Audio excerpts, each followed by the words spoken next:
పాతకాలం వాళ్లను అంటే ఇంట్లో ఉండే తాతా బామ్మలను చూసి ఇంత వయసొచ్చినా ఎంత హెల్దీగా ఫిట్గా ఉన్నారు, వాళ్ల పనులు వాళ్లే చేసుకుంటున్నారు.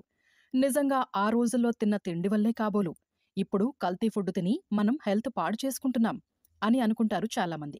కానీ ఫుడ్ ఒకటే కాదు, డైలీ హ్యాబిట్స్ కూడా మన హెల్త్ను పాడు చేస్తున్నాయి. అందులో చాలా ముఖ్యమైంది నిద్ర. ఈ మధ్యకాలంలో చాలామందిని పీడిస్తున్న సమస్య నిద్రలేమి. దీనివల్ల చిన్న పెద్ద అంతా ఇబ్బంది పడుతున్నారు. సరైన నిద్రలేక 35-40% మంది బాధపడుతున్నారు. మనిషికి దాదాపు 7-8 గంటల నిద్ర అవసరం. అది లేకనే శారీరకంగా మానసికంగా సమస్యలు తెచ్చుకుంటున్నారు. పని ఒత్తిడి, night outs, mobile phones, TV చూడటం అనేవి కూడా నిద్రలేమికి కారణాలు. నిద్రలేమి సమస్య ఉన్నవాళ్లు మెడికల్ ఎక్స్పర్ట్స్ సలహా తీసుకోవాలి, లేదా లైఫ్ స్టైల్లో కొన్ని మార్పులు చేసుకోవాలి. అందుకు కొన్ని రూల్స్ స్ట్రిక్ట్గా ఫాలో కావాలి.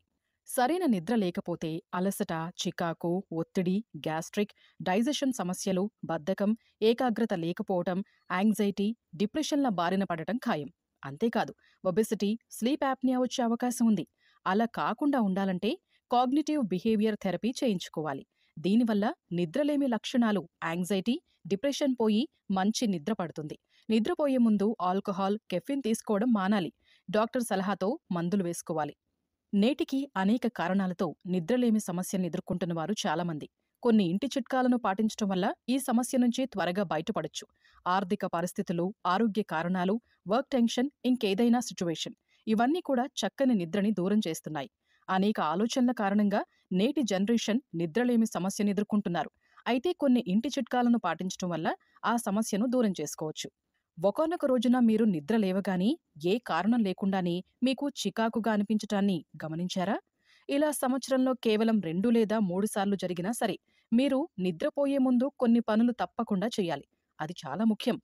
పగలు ఎన్ని ఎక్కువ అంతరాయాలు ఉంటాయంటే ఇక అది సమర్థవంతంగా జరగదు.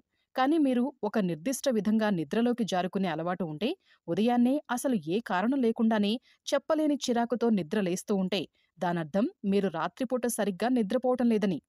ఈ రోజు మనం ఈ ఆడియో బుక్లో మంచి నిద్ర అంటే ఏంటి, రోజుకు ఎన్ని గంటలు నిద్రపోవాలి, నిద్ర విషయంలో తీసుకోవాల్సిన జాగ్రత్తలేంటి, మంచి నిద్రకు కావలసిన ఆహారమేంటి, నిద్రలేమి వల్ల వచ్చే సమస్యలు ఏంటి, వాటి నివారణ చర్యల గురించి వివరంగా తెలుసుకునే ప్రయత్నం చేద్దాం. మిస్ కాకుండా అన్ని ఎపిసోడ్స్ని చివరి వరకు వినండి.